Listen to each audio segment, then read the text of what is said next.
반갑습니다. 한 주간을 시작하는 월요일입니다. 오늘 본문은 남편이 자신의 아내에 대한 의심, 불륜에 대한 의심이 들 경우 어떻게 해야 할지 말씀합니다. 오늘날의 시선으로 보기보다는 수천 년 전 고대 사회에 아주 낮은 여성의 지위였던 점을 감안하여 생각할 필요가 있습니다. 여하튼 어떻게 이 문제를 풀어가는지 복잡하지만 살펴봅시다. 이런 의심에 대한 문제 해결 방법 역시 하나님께서 정하신 것입니다. 여호와께서 말씀하신 것입니다. 만약 어떤 남자의 아내가 잘못을 저질러 남편을 배반하고 다른 남자와 동침했는데 남편이 자기 아내의 나쁜 짓을 모를 뿐만 아니라 본 사람이 아무도 없고 아내가 나쁜 짓을 하다가 붙잡히지도 않았다고 합시다. 그런데 남편이 질투하는 마음 때문에 아내가 죄를 지었건 죄를 짓지 않았건 자기 아내를 의심할 경우입니다. 실제로 아내가 불륜을 했는데 아무도 모르는 경우도 있을 수 있습니다. 그런데 실제로 그런 나쁜 일도 없는데 남편이 의심을 할 수도 있겠죠. 그럴 경우 어떻게 해야 할 것인가? 남편은 아내를 데리고 제사장에게 가야 합니다. 그때 남편은 아내를 위해 바칠 보릿가루 10분의 1 에바를 가져가야 합니다. 이 제물에는 기름을 붓거나 향을 얹지 않아야 합니다. 히브리어 성경에는 왜냐하면이 있습니다. 왜냐하면 이것은 질투 때문에 바치는 곡식 제물이며 아내에게 죄가 있는지를 밝혀주는 곡식 제물이기 때문입니다.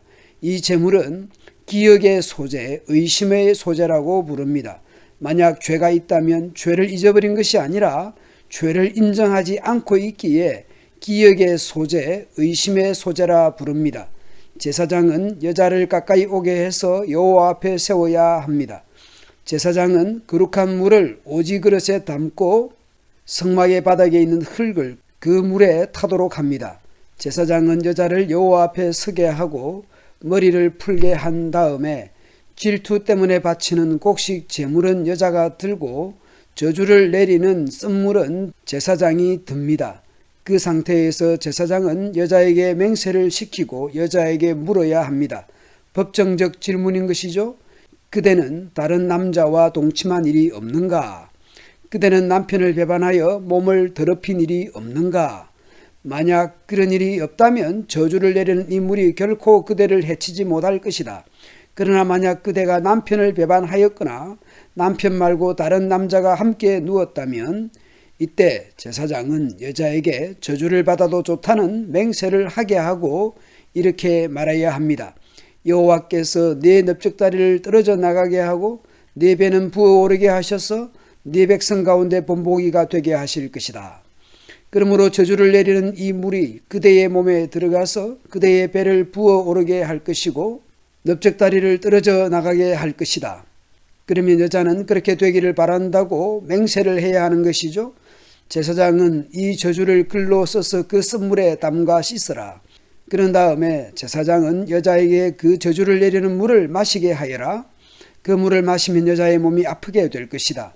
제사장은 의심의 소재, 기억의 소재를 그 여자에게서 받아서 여호와 앞에 드리고 제단으로 가져가야 합니다.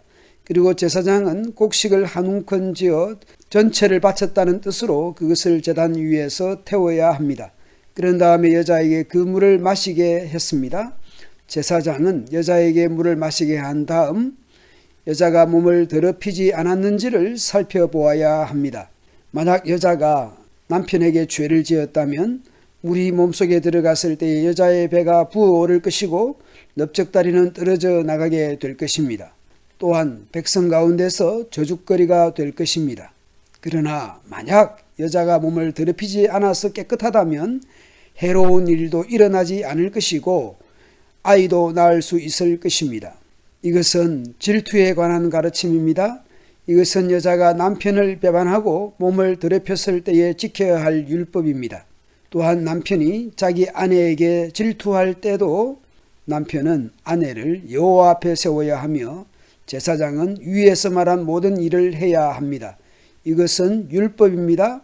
만약 남편이 옳다면 여자는 죄의 대가를 받을 것입니다. 고대 사회는 대개 여성의 지위가 엄청 낮았죠. 심지어 하도 아내를 버리듯이 하니까 구약에서도 남편이 아내에게 이혼 증서를 주어서 내보내게 했던 것입니다. 그런 사회에서 남편이 아내에 대한 불륜이 의심된다 하더라도 남편 자의적으로 아내에 대해서 함부로 할 수 없도록 한 법입니다. 만약 그런 의심이 든다면 제사장에게로 가야 했습니다.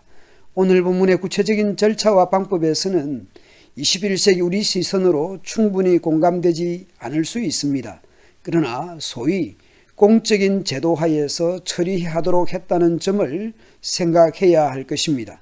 오늘 본문에서 반복되는 표현들이 있죠. 여호와 앞에 세웠다라는 것입니다. 그리고 법대로 처리했다는 것입니다. 오늘 우리가 부부 사이에서든 공동체 안에서든지 어떤 문제를 풀려 할 때에 여호와 하나님 앞에서 그리고 법대로 규정대로 해결해야 합니다. 어떤 사건 사고에 대해서도 하나님 앞에서 말씀을 따라서 법의 규정대로 해결해야 할 것입니다. 감사합니다.